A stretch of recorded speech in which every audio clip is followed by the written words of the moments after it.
When you're sending beats out nowadays, do you send it directly to artists, to A&Rs, to managers? A little bit of everything. I try to tackle from all avenues, all sides. What side do you feel like you have the most success with? I say with the artist, maybe because obviously the position I'm in. Do they usually answer you? Or I think I keep sending, I keep sending till I hear something like, or they'll send me like, oh no, this is hard, or they'll heart the emoji, or whether they like it or not.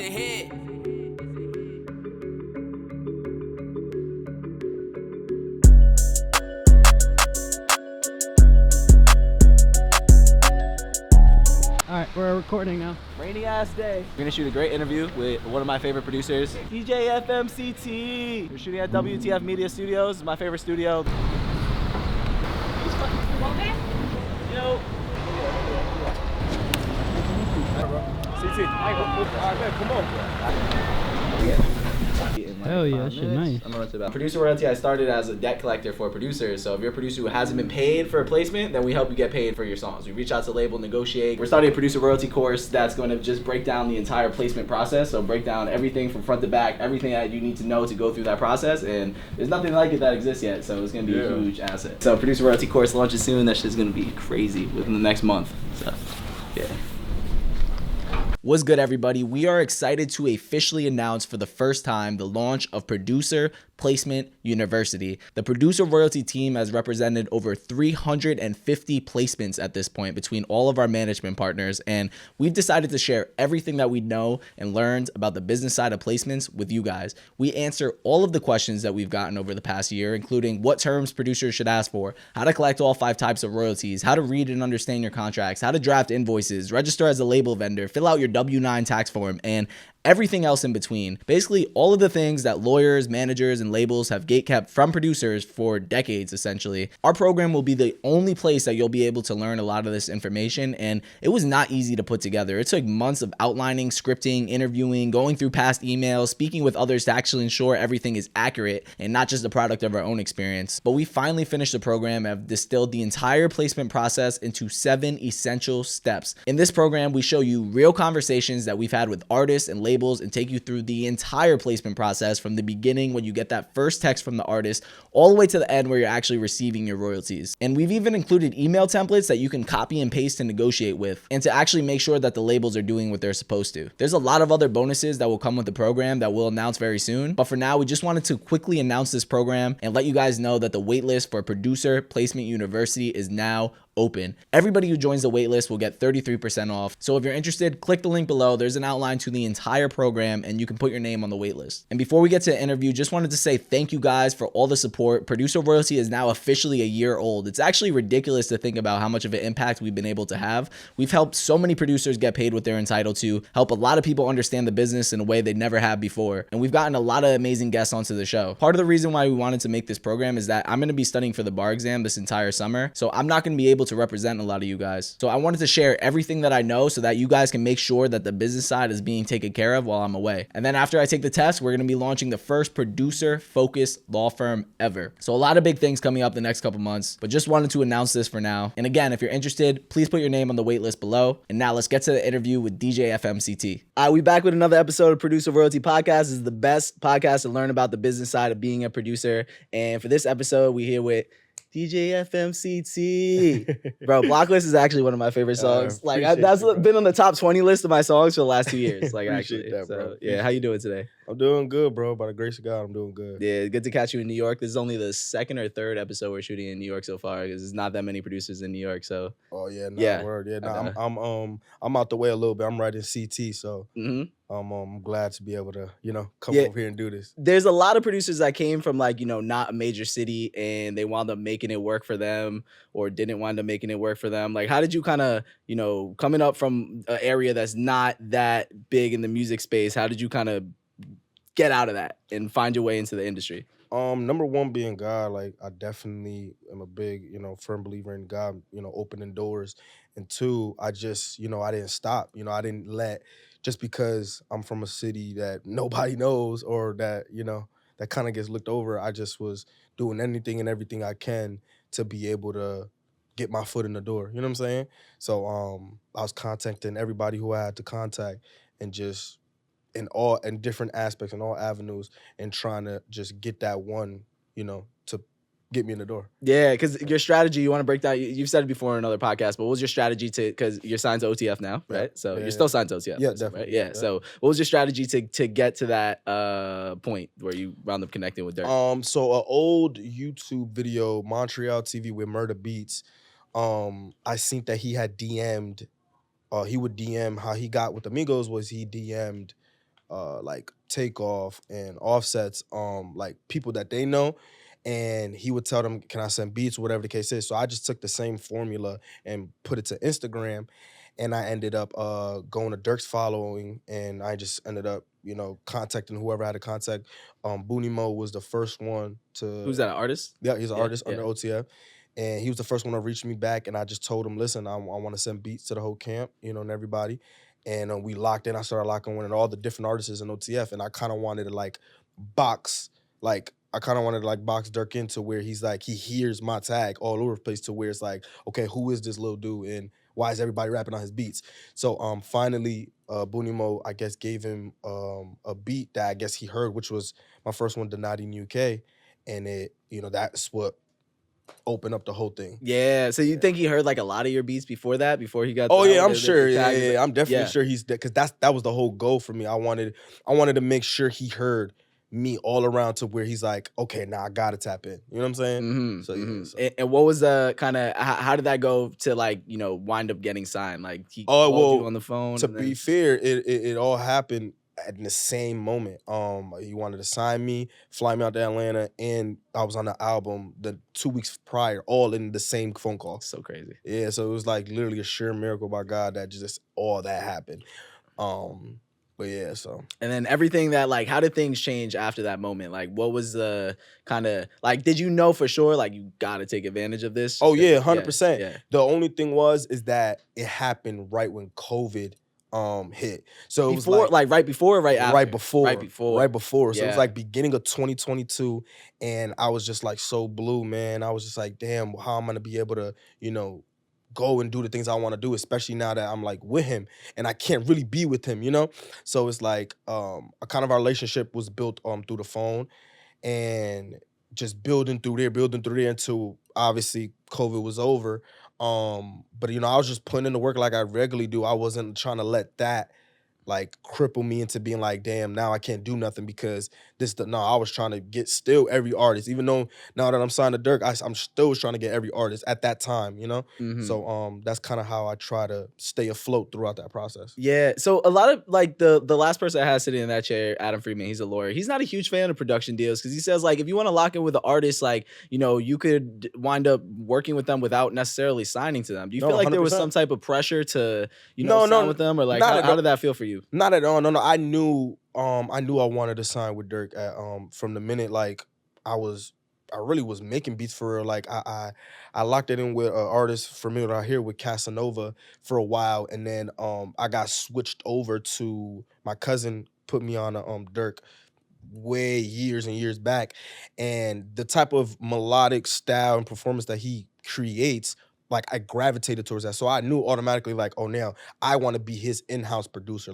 This is a dude that I want to continue to work with over and over again. So that's kind of how that came about. And I wasn't even pressured. I was once they gave me that opportunity, I was all in. Yeah. So you were all you had your eyes fixed on Durk specifically, no freaky. He was the one that you wanted to lock in with. Yeah. But that's so crazy that right at the beginning of your journey, you got there too. Yeah. Man, it was crazy. Yeah. So how did you kind of leverage that cosign when you're to this day now, but also then at the time? How do you kind of pitch that? Do you always lead with kind of your side with OTF? I'm sure that opens doors. Definitely. By like I said, by the grace of God, it opens a lot of doors. Being able to be in that field and in that space, it definitely helps. It's an advantage to certain things that I whether what artists I want to lock in with or some producer, it definitely helps. But I never try to open with that because I never try to feel or make another producer feel like I'm better than them. We're all on the same playing field. I think that we're all producers trying to get to at this point at some point. So it's what good is it for me to rub it in your face that, oh yeah, I'm signed to Durk, And you know what I'm saying? Yeah. So I always try to say, bro, let's just lock in and let's just, let's create something music. I love music. So let's just do that. Let's create. So but if you're talking to a bigger guy, would you kind of wind up leading with that? Because I feel you on like, if you're talking to small, you don't want to make it seem like you're better than them in that type of way. But the bigger guy maybe is kind of. It kind of speaks for itself. Like, usually when I'm hitting them up on Instagram or something, they kind of, everybody goes, does the check. Like, oh, who is this? What does he have? What plaques does he do? So everybody kind of does that. So I really never have to lead with that. That I'm like, Durk's producer, but yeah, so I mean, I don't know. It definitely just speaks for itself. Yeah, because you leverage social media a lot. You talk about the value of using social media. And what's interesting is that you said that you didn't, in another interview, that you didn't really work with too many up-and-coming artists from your scene that much. Like, you were mostly online. Do you feel like that's something that, do you feel like some producers might be wasting their time locking in with artists from their local scene? Or like, how do you feel about, do you wish you would have locked in with more artists coming up? Like, how do you feel about that? What I definitely, to reiterate, actually, that what I meant by that is that I felt like you have to make sure that your like plan is in set motion in order for you to start. I feel like personally and start working with another artist and bearing that responsibility. So what I mean by this is that you got to have your sound. And I feel like with your sound, then you're able to go add to with another producer. You know what I'm saying? So, or another artist. So, I feel like definitely locking in with an artist is a key thing. It's whatever caliber. I just put a post out that I'm working with an artist from my city. His name Mula Guapo, and he's just like, great and versatile. And I feel like that this is something that, all producers should do to be able to, you never know what's going to be the next hit. You know what I'm saying? You never know what's going to be the next thing to pop off. So why not create a wave with an artist that's, whatever caliber it is. All right. So when you signed with OTF, like, did you wind up getting an advance from it? Like, how did that kind of work in terms of like signing? Like, what was the? So that was more like a relationship. Like signing with them was more like being able to build a relationship first. I wasn't even looking for money or none of that. At the time, you didn't have much leverage. At the time, I didn't, not even if, even if they did offer something, it's not like I could say, oh, yeah, no, I want this. But I wasn't even looking at it for that. I was looking just to purely build a relationship. So, I didn't sign for nothing. Yeah, so you wound up going on tour with them, right? Yeah. When you were on stage with them, was that in Bridgeport? Yep. Yeah, that was my hometown. That show. Yeah, that's crazy. My hometown, it was crazy. Yeah, that must be a great feeling. You saw a lot of people in the crowd. Oh my gosh. My phone was going crazy that day. I had to turn it off. Like, it was just going crazy. What was it like on tour? Was it like what you would have expected it to have been? It was good. It was good. Definitely. Lifestyle? Yeah, it was definitely good. Definitely being able to experience that. I feel like all producers who are signed to an artist of that caliber, I feel like they should definitely go and experience that, like the tour life, because it's like that's something that's, wow, man, amazing. Especially the songs that you produce, hearing the crowd perform them while the artist is performing them, bro, it's a different feeling, bro. It's like definitely the vibe is crazy. So definitely I recommend, if producers can go do it and you're locked in with artists, go do that. How did it wind up happening? Did he wind up giving you the invite? Were you trying to No, I just hit him up and I told him, I was like, I'm in the city, and he was like, all right, bet, pop out. Like, and so that's how that came about. And so I want to talk about like the placement process now, because if you don't know, producer royalty is a debt collector for producers, is what I call it. So we help producers get paid for their placements. It's about to be a lawyer at the end of the summer, so it's about to be a law firm specifically for producers. Brody. Thank you, bro. Appreciate it. Graduating next month. So But so I like to talk about the placement process. So for you being signed to OTF, does their lawyer like kind of represent you and get you through that process? Do you have a manager that you work with, or like? So I got something called a momager. So like my mom, she really handles a lot of that stuff, a lot of business aspects of it. She was a paralegal for about 15 years, so she kind of knows all the dialects and everything as far as paperwork goes, and she has a lot of friends still in the industry and in different avenues of whatever I may need. But yeah, so she kind of handles all of that. And as far as the OTF side, there definitely is representation, but it's optional, So yeah. So I don't know. It's optional, as in like if you want to use their lawyer, they're available. Yeah. Or you have your own, and you can use your own. Yeah. I forgot. I've worked with them before, but yeah, he gets things done. For sure. Yep. What's OTF's lawyer's name? I think Daryl. Yeah. Daryl Jones. Yep. And like for you said in another podcasts that you get paid usually before the song comes out. Yeah. That's usual for you? Yeah. Yeah? Yeah. That's Dirk, not usual for most. I don't know, like, Dirk, the producers Dirk you is, talk to, but I think it depends on the label. So sorry about that. So I feel like personally the label is what makes or breaks that process. Like there's certain labels who are definitely, under that belt where it's like, okay, they're pushing 6 months to a year and you haven't got paid. I mean, I've never experienced it, by the grace of God, I've never experienced that. Yeah. But because I'm very fortunate in, being able to get my money up front. But as far as like waiting a crazy long time, yeah, I've heard some ridiculous stories, like crazy. People haven't gotten paid 2-3 years, like crazy. So so I usually get my money up front before the song, at least a week before, 2 weeks before the song comes out. The money will come like a week before the song comes out. Yeah. So they'll start the clearance process like when? Like a month before, 2 months before? At least a month before. Yeah. The process is pretty quick, actually. At least with Alamo, they're pretty quick. Shout out Alamo. They make sure that they stand on business. Yeah. High key, we got a lot of business with Alamo, and our clients are producers who haven't been paid. Oh, so. Wow. Oh, okay. Yeah, I won't say any names right now, but yeah, it really depends though, because I would personally put it on more so the artist than the label, because the artist lawyer is not the label's lawyer. Yep. And the artist is a lot of times has to come up with the track list ahead of time. Sometimes they're fucking around with it, like a week before the release. Like, you know what I mean? When that's the case, then it's like the artist, I'm sure Lil Durk, or I'm not sure, but it seems like Lil Durk's got the track list worked out like months ahead of time. 100%. Or no. He got that shit worked out way ahead of time. His work ethic is crazy. He makes sure that everything is aligned and placed at certain points. How this is gonna come out, that's gonna come out, and that's one of the first thing that's the track list. That's the first thing that's done before even the album or whatever is about to be put out. What's it like being in the studio with Durk? It's a crazy vibe, man. Crazy experience. He's definitely very driven. Every time we're in the studio, he's always locked in.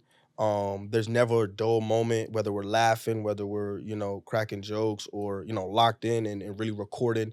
And his process is crazy. Like just to see a human being, be able to record like that and at such a fast pace is crazy. And come up with the different like vocal ranges he does is crazy, bro. Like it's you crazy. bang out mad songs, like what? Fun fact, Smoking and Thinking, Blocklist, and Shoot Out My Crib that we did on 7220, he recorded all 3 of those in one day. For real? Yeah. And those are all 3 of those in one day? Yeah. And you were in the studio with them? Yep. All 3 at the same time. Oh shit, bro. And actually, he was on some shit that day. Oh yeah, he was going crazy. And actually, in Smoking and Thinking, in the beginning, if you actually go listen, he says we're 2 for 3 tonight. So he implicated that. You know what I'm saying? So when you're sending beats out nowadays, do you send it directly to artists, to A&Rs, to managers? I'm sure it's a little bit of everything. Other producers still? A little bit of everything. Yep, a little bit of everything. I'll try to tackle from all avenues, all sides. That way, I'm stressing they're the beats. Like, you know what I'm saying? So I really do all avenues. Depending on the artist, I, could hit them up. They write me back, get their number, we lock it in. But yeah, no, I'm doing everything. I'm making sure I tackle it from all point of views. What side do you feel like you have the most success with? Like what strategy, I guess? I say with the artists. I say my success ratio of, being able to lock in with the artists is definitely more. Maybe because obviously the position I'm in, or who I'm with, but yeah, I think definitely the artist is definitely more in my case is better. Do they usually answer you, or is it kind of like you keep sending even if they're not answering you, and then just kind of hope that you land one? Like, what's it kind of look like sending with those? I think I keep sending. I keep sending till I hear something like, or they'll send me like, oh no, this is hard, or they'll heart the emoji, or they'll put the heart emoji, or they're like, put something on the beat, whether they like it or not. But yeah, that's definitely usually how the process goes. So after you wind up getting, like, what's it usually look like for you? You kind of answered this, but like, let's say the artist will hit you up. We got one. The label will usually reach out through you through email. Like, what's it look like on your end? Both. Yeah, both. Yeah. Both the artist or the label. Like, if it's gonna be a confirmed thing, the label actually, comes and reaches out and tells you, hey, listen, we need splits, we need this, and that to start the process of getting everything cleared. And then as far as the artist just says, hey, yo, bro, I'm gonna put this on the tape, or I'm gonna put this on the album, or I'm gonna drop this as a single, whatever. So kind of it's like up in the air as far as dealing with the artist. You ever got pump faked? Like they say where this is gonna come out and then it winds up not coming out. Like, nah, that hasn't happened to you. Nah, yet? I haven't happened yet. That shit is worse, yeah. especially when it's like a producer's like first, second, third placement. Yep, Like they get hype and then that shit's off. That shit happens a lot. No, I know what. I done heard some crazy stories. Yeah. What do you feel like is like a good advance for like a young producer to ask for? Is like one of their first placements. Like, of course it depends, but I'm gonna be honest, bro. I say don't even ask for nothing. Like, I feel like, you know, you should know. Granted, you should know your worth. You should know what you know, deserve. But I feel like when it comes to a point where labels are not gonna like say when they're offering something, labels are not gonna play. If it's a very like confirmed label, like a Alamo, like a how you say, like a RCA, like a Sony, like they're gonna be up front with you and let you know, boom, boom, this is what we're gonna give you. If it's a, you know, independent label, they're gonna obviously play with you and okay, now where you come in, where, you know what I'm saying? Where obviously it's like, okay, no, we gotta make sure this gets paid. But like I said, if it's a very successful label and they're, you know, it's one of them top tier labels, they're not gonna play with you. I think the lowest they offer is $1,500. You know what I'm saying? And even that, like, is something. It's something at the end of the day. And especially if it's your first, second, or third, I feel like you should not be like in no weird shape or form trying to haggle with the label and like, oh my gosh, I think I deserve more. No, bro, this is your first placement, your second placement, even your third. Like, you're not in that, you know, you're not in that field yet, you know. And to be fair, I feel like you should never want to go in thinking like, oh, I'm gonna get this money. You know what I'm saying? You should actually be wanting to think like, oh, I got a song with this artist. Let me go tell the artist I got a song with them. Yo, bro, I produced this. Let's lock in. Let's build this relationship. The money gonna come. The money's gonna, you know, that's gonna come after. Let's build this relationship. You know what I'm saying? So that's me though. That's how I think and how I operate. Mm-hmm. And I think, you know, other producers should do the same thing. Have you dealt with kind of loop makers? Because you usually finish the beat, right? Like, do you mess with making loops yourself? Yeah. Back and forth. I'm back and forth depending on what type of time and frequency I'm on. Like, if I know I want to make a specific type of sound and I want to do it fast, I'm gonna hit up my, you know, my in-house producers. Mm-hmm. If I know like I want to sit down and relax and really like build something from the ground up, and I'll do it. I'll have the free range to do it. Got you. So I guess I'm gonna circle back for a second. What do you think? What in your experience? What have you seen as like a good or a typical advance that like a young producer will receive for his first couple placements? Like $1,500. $1,500, yeah, $1,500 to $1,000. Splitting that, of course, with the other. Because a lot of producers don't know that. That usually definitely what we're talking about is all in. Yep. So all in means you're splitting with. It's all inclusive of all the costs. 100%. Splitting that with all the other producers. So yeah, mm-hmm. first placement. Word. Okay. And so I was about to talk about loops. So with the loops, like, have you experienced like using a loop from somebody and then they come in demanding like $10,000? They're just a loop maker. I'm not demanding anything. I've ran into a situation where a producer told me that they didn't want anything, and then once the song dropped and they realized how hot the song was, they like all of a sudden was like, no, bro, we want this, and this X, Y, and Z amount of money. And all of a sudden they had representation. And I was like, what? Like, where did y'all come from? So I encountered that one time, but thankfully, you know, by the grace of God, I haven't encountered that at all. I'm really, now that I'm like more aware of these type of situations, I got my in-house producers that I lock in with, and everything is smooth business-wise. Yeah, and that's what Adam, the last guy who was sitting in that chair, he was saying that it seems like the more established a producer gets, they learn not to really be fucking with the random loop makers like that, because at some point they experience this and they learn their lesson, and then they have the guys that they just consistently work with. Exactly. So, Exactly. Yeah, and I want to go back to what you said is like, yeah, like if you're the loop maker, I'm making a course right now and I'm talking about, and I have a whole module where I'm talking about what my strategy would be if I'm a loop maker, what price I would choose. And I feel like a lot of times it just make the process as seamless as possible, because somebody like you has a million people that they could choose from. So why would they wind up? So yeah, I talk about this a lot though, so I won't go on a tangent about it. But yeah. So you have your guys, like you have like a core set of like, what, like 5-10 guys. Yep. No, I say like a good 5. Five. Shout out Rico. Shout out Jada God. Shout out Hayes. Shout out my boy Bit. Who else? Damn, am I forgetting anybody else? No, I think that was like 4 I mentioned. Yeah. Shout out them boys, man. They really, you know, hold it down as far as like whenever I need to get something done and we need to like come together as a collaborative sport. They, you know, they're on it. They quick to reply. Quick to reply. They, bro, let's get to work, you know, Mm-hmm. and they're just willing to do whatever they got to do to make sure we create, you know, a hit, you know? Mm-hmm. So do they let you kind of, because this is an interesting thing to navigate, especially with me who works with a lot of loop makers, is like the let's say industry producer decides the terms for the rest of the guys. And then it's like, as the loop maker, what do I do then? Do I just should I just go along with what the industry producer said, even though I think it's lower? I mean, this circles back to what we were just talking about. But it's I mean, it depends. It really depends on the I say it depends on the record. Like, if you know if it's something with like a significant artist that's like crazy, like a Drake, like a Young Thug, like a, you know, then it's like, to not hold up the process, I feel like, okay, yeah,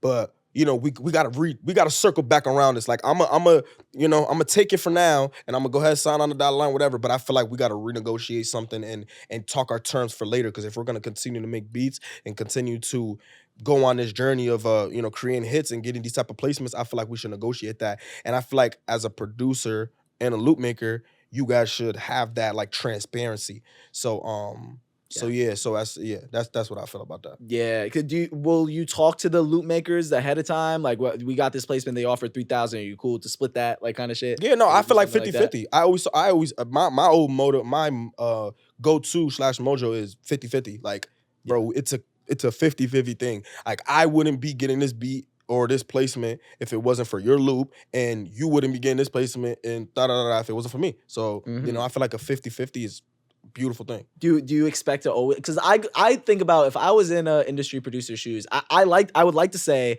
I would try to always be 50-50. But when you reach a certain point, it's like, yo, you are getting a $15,000 advance at this point, and it's like that other producer would not even come close to getting a $15,000 advance if you like. Bro, you think you'll stay with that 50-50? Yeah, I'm of pure intent, you know, not to like, you know, boost my hat or something. And by the grace of God, like, I'm really like, bro, it's a 50-50 thing, because a collaborative sport, no matter if I'm making 15, 100,000, I feel like I wouldn't make this beat. I wouldn't be able to do what I do if it wasn't, you know, for you, my core producers, my whoever I'm locking in with, you know what I'm saying? So I feel like 50-50, no matter what the cost is, no matter what the price is, it's gonna be 50-50. Yeah, but what about that DJ FMCT? That's worth a lot of money, no? No, yeah, it is. But hey, man, you know, that's just me. That's how I operate. You know? No, I co-sign that. I would like to say that that's how I would do it too, but I haven't been in that position.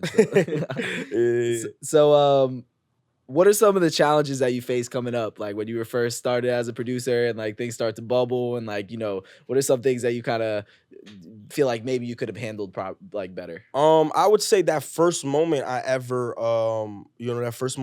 encountered the producers, as far as like not wanting to get paid in the front end, and then all of a sudden wanting to get paid in the back end, you know, I that was something that I was like, okay, no, I gotta make sure I fix this and not get into something like this again, you know. And that's kind of the situation. That was kind of the biggest situation I've ever encountered as far as that.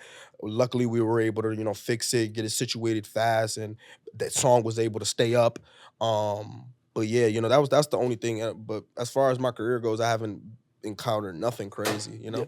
What was Fix It? Was Fix It like kind of get them to agree to the terms that were initially agreed to, or was No, I got them paid. Like, I wasn't tripping. Yeah, I got them paid. I wasn't tripping. I just said, you know, I just no longer work with them no more. Like, that's just what it was. I was like, yeah, no, I already know you're gonna do business like this. Yeah, this is not gonna happen like this again. So I was like, yeah, I might as well just distance myself. And when you started kind of making a little bit of money off the music, like, how did you reinvest into yourself? Like, into your career? I'm not gonna lie, I was definitely more on the soul spending. Like, I was in the beginning, you know, I was like young as hell. I was like 17, 18. I'm 22 now. So oh shit, you young, bro. Yeah, no, I'm young. Yep. So I at that time I was like 17, 18, making that type of money from advancements, from, you know, royalties. I was just like, I was going crazy, and I was just spending on all type of shit. And then my mom that's where my mom really came in. She kind of just grabbed a hold on me and say, listen, no, you got to think about the future. Like, this is not a position that a lot of people are fortunate to get. So you got to make sure you make it last, and make sure that, you know, you save for the future. So, you know, shout out my mom. She really, you know. Yeah, put a hold on me. Yeah, that's such a blessing because the amount of managers. Because another reason why producer royalty started was so that to save producers from signing with these managers who are just trying to, they see you got as soon as you got a plaque, you put that shit up. You're gonna have 5 managers hit you up trying to sign you. Trying to sign you, trying to represent you. Yeah. So we started producer royalty to help them during that process. You don't have enough time to really invest too much into a lawyer, and you don't have a manager you trust yet. We just offer that kind of one-off services, so you can we can get you through that during the beginning. It also allows us to kind of build trust and build rapport with people, and I don't personally sign producers, but the company I partnered with, A1 Music Group, they sign producers. So it's kind of like an entry to see if this relationship makes sense for us. And then if it does, then we wind up signing with them. And then, so. That's great. That's great, bro. Yeah. Because the vision was to start building like a client base before I start a law firm. So that's kind of where that came from. So, okay. It's an interesting angle for sure. So another thing I wanted to ask you, that Apple Music playlist, everybody wants one of those. Yeah. How does that wind up happening? How does that happen? No, so I forgot the name of it. Everybody goes to the same dude. And he just you just gotta hit him up in the email, and hopefully he responds back. I had waited. I remember I think I hit him up like I was waiting like 2 months. I hit him up, and then I just kept resending my email, and then one of my buddy, Jada God, he actually, put me in tune and connected it and told him that, like, yo, no, bro, he's official. Like, he got real songs, He wants to do this. So I finally he reached back to me, and it's kind of like one of those in the know to know people, like them type of situations. Yeah. We're not gonna say it on the podcast, but no, I would if I remembered. I definitely would if I remembered. You get swarmed. Yeah. Well, I guess probably most people won't even hit them up because they don't even have motion like that. So it's like, I mean, I think everybody should be awarded one of those type of those how do you say that, rewards. You know what I'm saying? I think everybody should be being able to see that type of thing is definitely uplifting. Like, oh wow, like you know what I'm saying? Apple got a playlist, they're making a playlist of me. So, I feel like they should definitely incorporate the younger producers. And when I say younger, I mean like on the lower spectrum of like, okay, you may not have a hit, but you got maybe 1 or 2 records, and then you got your catalog is filled with, these great songs, so I feel like they should definitely open that up. Because it's like the industry people, I'll go on Genius to look up your catalog, and but if you're trying to build like a real fan base, like an audience, like develop your artistry, having something like that, like an Apple Music playlist, like, no, it's crazy. I'll get the cosign. Oh no, it's crazy. It's crazy. What's it like going back home and like being in the hometown? Like, it's good. They show love, man. They show a lot of love. I'm definitely trying to be able to incorporate. I mean, as my name itself, my name is DJ FMCT, so I'm already like incorporating my hometown and putting out my hometown as much as possible. CT stands for Connecticut? No, it don't stand for that. It's just people run with it. Yeah. So because it's CT, everybody always goes for the state. So hey, whatever. Hey, what they say, all publicity is good publicity in some way. So I just ran with it. Like I ain't really think too much of it. So I ended up just letting people, go with the name. But as far as the love, and they just show a lot of love, and I actually want to be able to give back at some point in my career to my, open up a studio, open up for there's a lot of different producers in especially the city that I'm from, Bridgeport. There's a lot of different, upcoming producers that I feel like, don't have the light.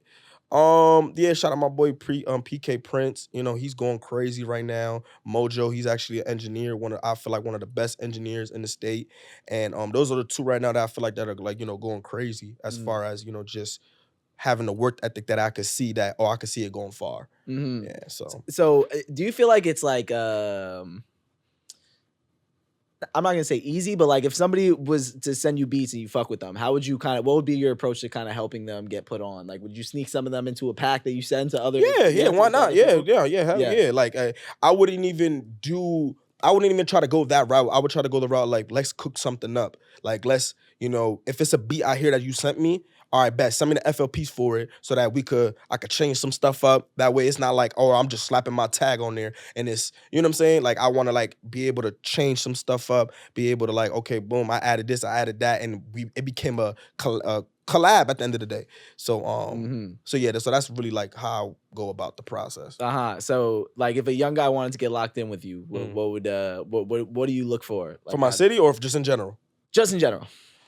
Hey, just hit the DM. Just hit the DM? Yeah, just hit the DM. I go through my DMs all the time, and I check, and whatever producer that I feel like, I obviously, submit whatever you can through the DM, and that way I'm able to listen to your loops, because me just sending or having my email on my Instagram, oh my gosh, bro, like it was crazy. It's just constantly getting flooded. I gotta constantly make a new email because it's just every day I'm getting producers from anywhere, and not to say that I'm like, no, I don't want that, because obviously you never know who could be the next big loop maker or has that sound that you need.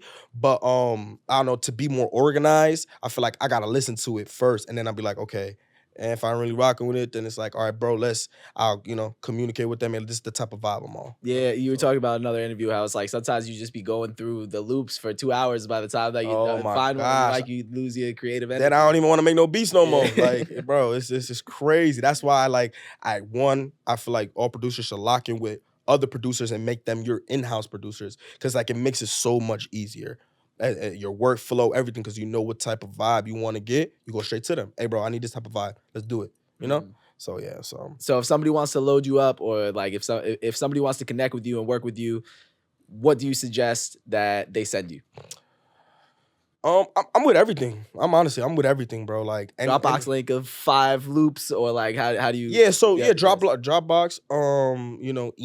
Email's cool. I feel like yeah, like and especially if I want to lock into, I'll just send you my number. I got 2 phones, so one is business, one is personal. So I just send you the business phone, and let's lock it in. Send me some loops from there, whatever the case is. And I feel like any I don't look for a specific sound. Like you don't know what the next wave is gonna be. So yeah. Yeah, that's crazy. So what are some of your goals like over the next couple of years now that we wrapping up? Like who's some artists that you trying to lock in with? So right now I'm actually, my main goal is a Grammy. Like that's what I want. I want a Grammy. I'm like, no matter how I get it. But right now I'm actually trying to cross over and through actually my own culture, because I'm Puerto Rican. So I'm trying to lock in with Al Noel right now. We got some shit coming out. And I just I've been in the confirmed? Reggaeton back. No, just some stuff in the cut. But we've been working. That's all. We've been working. Fire. And I just, I'm trying to cross over and not trying to stay in a box. I'm trying to be in that. I'm trying to be known as one of those producers that I could go anywhere with it. I could go to pop, I could go to reggaeton, I could go to hip trap, you know what I'm saying? I could go everywhere with it. So that's kind of what, the goals that I got right now, and just being able to cross over and have that versatility. Latin Grammy coming. Oh my gosh, yeah. Love it. Love it. Yeah, crazy, I need it. Yeah, how'd you get connected with Manuel?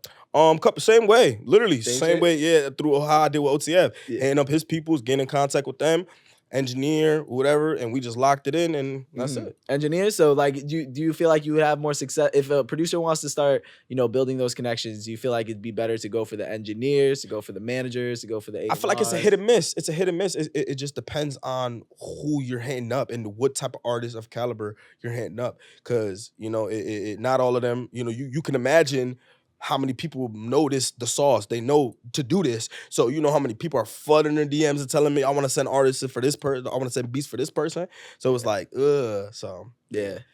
I feel like it just depends. Whatever floats your boat and whatever you find comfortable and you see that is working, keep doing it. Fire. Yeah, this is a great interview, bro. Thank you. I appreciate you, buddy. With me after Producer Grind. Yeah, Producer Grind went crazy. Yeah, I'm trying to get views like that. Yeah, appreciate got like 160,000. Yeah, appreciate y'all, and we'll be back for another one soon.